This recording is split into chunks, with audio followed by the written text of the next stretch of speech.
લખતર તાલુકામાં આવેલી અણિયાળી ગામની પ્રાથમિક શાળા, રૂપાળીબા શાળા, કરણસિંહજી શાળા અને સર જશવંતસિંહજી હાઈસ્કૂલ ખાતે નાયબ મુખ્ય દંડક જગદીશભાઈ મકવાણાની વિશેષ અને પ્રેરક ઉપસ્થિતિમાં શાળા પ્રવેશોત્સવ અને કન્યા કેળવણી મહોત્સવની હર્ષોલ્લાસ સાથે ઉજવણી કરવામાં આવી।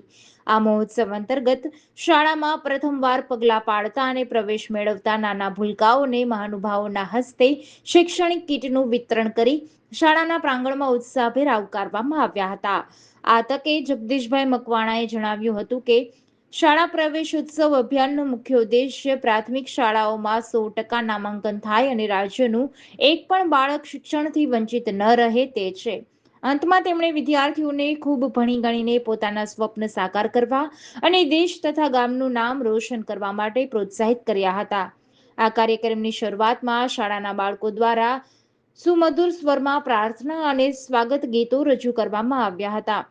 ત્યારબાદ શાળાના વિદ્યાર્થીઓએ પર્યાવરણ વિજ્ઞાન અને જળ સંરક્ષણ જેવા જાગૃતિ લાવનાર વિષયો પર પોતાના મનનીય વિચારો રજૂ કર્યા હતા। આ પ્રસંગે અભ્યાસ અને ઇતર પ્રવૃત્તિઓમાં વિવિધ સિદ્ધિ મેળવનારા તેજસ્વી બાળકોનું વિશેષ સન્માન કરવામાં આવ્યું હતું। જીડીસી ન્યૂઝ સાથે જયેન્દ્રસિંહ ઝાલા, લખતર।